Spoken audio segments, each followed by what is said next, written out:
कुछ और सवालों को भी शामिल करते हैं। श्रुति श्रीवास्तवा का सवाल हमारे पास यस बैंक को लेकर है।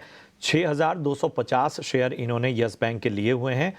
29 रुपए के भाव पे इन्होंने यहाँ पर खरीदारी की हुई है। संतोष जी बताइए, अच्छी क्वांटिटी में शेयर लिया है यस बैंक का, लेकिन काफ़ी ऊपरी स्तरों पर इन्होंने खरीदारी की है। 29.5 रुपए की खरीदारी है, क्या राय होगी आपकी?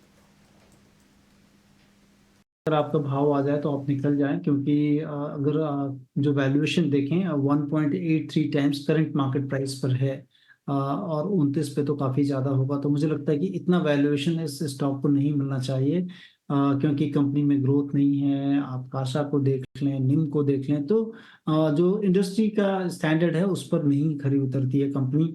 और जो रेजोल्यूशंस के बाद भी जो रिकवरी हम लोग एक्सपेक्ट कर रहे थे, वो सारी चीज़ें दिखती हुई अभी तो एटलीस्ट नियर टर्म नहीं है। तो इनके लिए सलाह होगी कि जब भी आपके भाव मिले या कम से कम नुकसान हो, आप निकल जाएं। तो चलिए कुछ सवालों पर नजर डाल लेते हैं। हमें कोटक महिंद्रा बैंक पे भी कुछ दर्शकों के सवाल आ रहे हैं। दीपक जी का सवाल आया है कि कोटक महिंद्रा बैंक क्या इन स्तरों में बाई करना सही रहेगा आज के रिड्यूस भाव पर?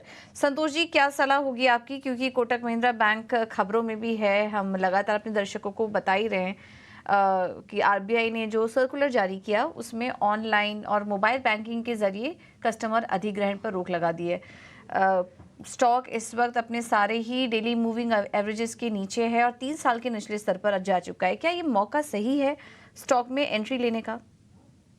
देखिए, मुझे लगता है कि अगर आप लंबी अवधि का सोच रहे हैं तो डेफिनेटली आपको तकरीबन 30-35% यहाँ पर लेना चाहिए, जितना आप सोच रहे हैं। क्योंकि अगर देखें जिस तरह से इन पे नकेल कसी गई है, और ये 2 सालों का मामला है।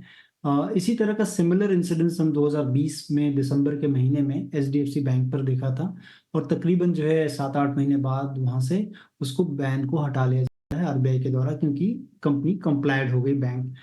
यहाँ पर भी है, एक्सटर्नल ऑडिटर आएगी टीम, और वो अगर ये कंप्लाई करते हैं, और जरूर ये हो सकता है कि शॉर्ट टर्म में हिकअप्स हों।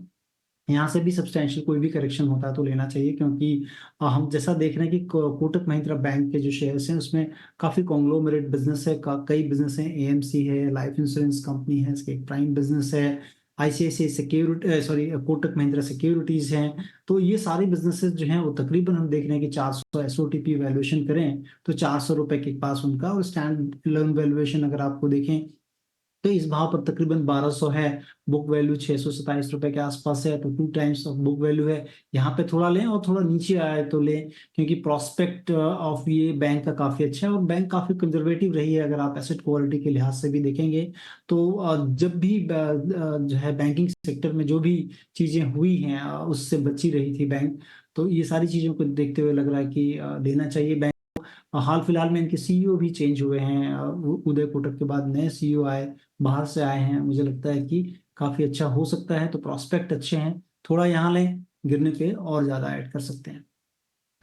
ठीक है, तो ये नज़रिया आपके स्टॉक पर और यहाँ पर आगे जो है वो बेहतर संकेत नज़र आ सकते हैं।